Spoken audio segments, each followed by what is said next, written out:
চ্যানেলটিতে নতুন হলে অবশ্যই তোমরা সাবস্ক্রাইব করে বেল আইকনটি বাজিয়ে দিও। দেখো, তোমরা যারা ওবিসি, এসসি, এসটি এবং ইডাব্লিউএস আছো, তোমরা সেন্ট্রাল সার্টিফিকেট না স্টেট সার্টিফিকেট দিয়ে ফর্ম ফিল আপ করবে, এবং সেই সার্টিফিকেটের ডেট কতদিন আগের পর্যন্ত হওয়া চাই সেটা নিয়ে আলোচনা করব। না হলে কিন্তু তোমাদের ফর্মটা বাতিল হতে পারে, বা তুমি যখন এক্সাম তুমি ক্লিয়ার করবে তখন কিন্তু তোমাকে ভালো রকম সমস্যায় পড়তে হতে পারে। সেটা গেল। দ্বিতীয়ত হলো কি, 2025 সালের কোন মাস থেকে তোমাদের যে ভ্যাকেন্সি বেরিয়েছে এজটা তোমার কাউন্ট করা হবে। তাহলে তোমার 33 বছর বা 34 বছর, 35 বছর, 36 বছর কোন মাস থেকে কাউন্ট করা হবে সেই মাসটা তোমরা জেনে নাও। না হলে কিন্তু তোমাকে পরবর্তীকালে যখন তুমি এক্সাম ক্লিয়ার করবে তখন তোমার কিন্তু সমস্যায় পড়তে হবে। এবং তোমাদের আরআরবি এনটিপিসি 2025 সালের ফর্ম ফিল আপ শুরু কবে থেকে হবে সেটা তোমাদের জানাবো। তো তোমরা যারা চ্যানেলটিতে নতুন আছো অবশ্যই কিন্তু সাবস্ক্রাইব করে নিও, কারণ তোমাদের গুরুত্বপূর্ণ সঠিক ইনফরমেশন রেলের সমস্ত তোমরা কিন্তু পেতে থাকবে। এছাড়াও কোন কোন জোনগুলোতে কত কত ফর্ম ভরছে, কোন কোন জোনগুলো রেড হচ্ছে, কোন কোন গ্রিন হচ্ছে, একদম ডে টু ডে আপডেট পেতে থাকবে। সেজন্য অবশ্যই চ্যানেলটিতে যদি নতুন এসছো সাবস্ক্রাইব করে রাখো। রেলের এনটিপিসি যদি ভাবছো ফর্ম ভরবো, অবশ্যই তোমরা ভিডিও দেখবে। ভিডিও দেখার পর যে জোনটা আমি সেফ হিসেবে মনে করবো বা বলবো সেটা পারলে ভরবে। সেখানে কম্পিটিশনটা হবে কিন্তু কম হবে। কিন্তু একটা কথা, কলকাতা বাদ দিয়ে ভরার চেষ্টা করবে, সেটা হচ্ছে প্রথমেই বলে রাখি। তাতে আমি স্ট্যাটাস, তাতে তুমি আমার ভিডিও দেখো না দেখো, কলকাতা বাদ দিয়ে ফর্ম ফিল আপ করে যদি কম্পিটিশনকে ভয় খাও। তো অবশ্যই তোমাদের এবার জানাবো আমি যে তোমাদের OBC, SC, ST, EWS central certificate না স্টেট সার্টিফিকেট লাগবে সেটা নিয়ে আলোচনা করবো। দেখো, প্রথমত হলো কিছু জিনিস বুঝতে হবে। সেটা হলো কি, দেখো এখনো যখন তোমাদের আরো একটা নোটিফিকেশন কিন্তু আসতে চলেছে এনটিপিসি, সেখানে কিন্তু একটা ডেট দেওয়া থাকে ফর্ম ফিল আপের লাস্ট ডেট বলে। সেই লাস্ট ডেটটার আগে তোমাকে কিন্তু 1 বছরের মধ্যে তুমি ওবিসি হলে ওবিসি, এসসি হলে এসটি, এসটি হলে এসটি, ইডাব্লিউএস হলে ইডাব্লিউএস, সব থেকে বেটার হচ্ছে এটা। মানে তোমার কোনো রকম সমস্যা বা সম্মুখীন হতে হবে না। এটা হচ্ছে সব থেকে বেটার অপশন। কি বললাম, ধরো তোমার যখন আরো একটা নোটিফিকেশন আসবে এনটিপিসি, সেখানে একটা লাস্ট ডেট দেওয়া থাকে যে ফর্ম ফিল আপ এতদিন পর্যন্ত হবে, লাস্ট ডেট। সেই ডেটের লাস্ট ডেটের আগের 1 বছরের মধ্যে যদি তোমার এই ওবিসি হয়, এসসি, এসটি, ইডাব্লিউএস যা হয় তুমি সার্টিফিকেট হইতে না, সব থেকে একদম জেনুইন এটা। এবার তোমার যদি 2 বছর 3 বছর পুরানো হয় সেক্ষেত্রে তোমাকে রেনিউ করতে হয়, সেটা তুমি করে নাও, সেক্ষেত্রে সমস্যা হবে না। এবার আমরা দেখবো, দেখো সমস্যা কাদের হতে পারে এবং কি কি সমস্যার সম্মুখীন হতে হবে যদি এই ভুলগুলো করে থাকো।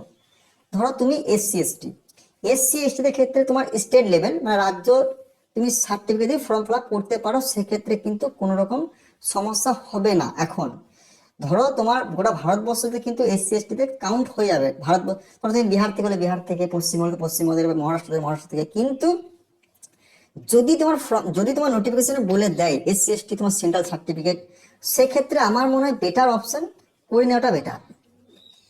কারণ তোমাকে পরবর্তীকালে তাহলে সমস্যায় পড়তে হবে না। যদি তুমি স্টেট দিয়ে করো সেক্ষেত্রে সমস্যা হয় না। যদি বাই চান্স কোনো রকম ধরো তোমার লাখ খারাপ থাকে সেক্ষেত্রে সমস্যা তোমাকে ফেস করতে হবে। সেজন্য কিন্তু কি নোটিফিকেশনে বলা থাকে তোমরা কিন্তু এসসি এসটি যারা আছো ভাই বার করে নেবে, এবং কি করে বার করতে হবে সে প্রসেস আমি ভিডিও বানিয়ে দেবো, সেটা দেখে নিও। কোনো সমস্যা নেই, ওই 2-1 দিনে 5 দিনের মধ্যে বেরিয়ে যাবে। সেটা শুধু আমি পরে একটা ভিডিও বানিয়ে দেবো। এবার তোমাদের যারা ইডাব্লিউএস এবং ওবিসি আছে তোমাদের কোথায় সমস্যা হবে সেটা বলছি।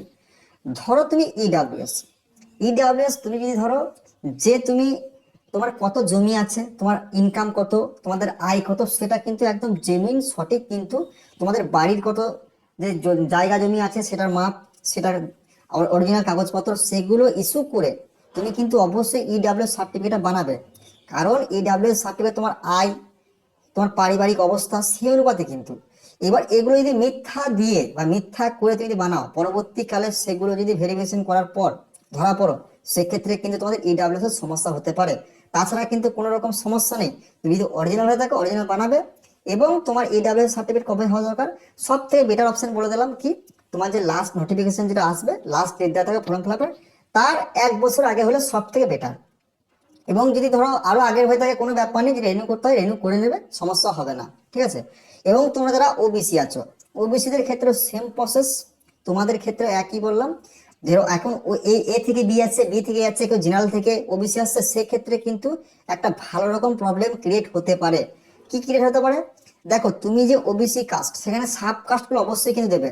কারণ ধরো তুমি সাব কাস্ট যদি না দাও সেক্ষেত্রে দেখা গেলো তুমি এখানে ওবিসি বলে রয়েছে, সেন্ট্রালে সেটা জেনারেল বলে কাউন্ট আছে। সেন্ট্রাল এবং স্টেটের কিন্তু আলাদা আলাদা, সেখানে সাব কাস্টটা কিন্তু অবশ্যই দেবে তোমরা যারা ওবিসি। না হলে কিন্তু ধরো তুমি এখানে ওবিসি বলে সার্টিফিকেট বানালে পশ্চিমবঙ্গের, সেক্ষেত্রে প্রবলেম ফেস হতে পারে তখন কি। আর সেন্ট্রালের ওইটা লিস্টে রয়েছে কি ইউআরএ রয়েছে, জেনারেলে রয়েছে, তখন তুমি কিন্তু প্রবলেম ফেস করবে। তো অবশ্যই সাব কাস্টটা ঠিকঠাক দেবে, কারণ তাদের সাব কাস্ট রাজ্যের সাব কাস্ট কিন্তু সম্পূর্ণটাই আলাদা।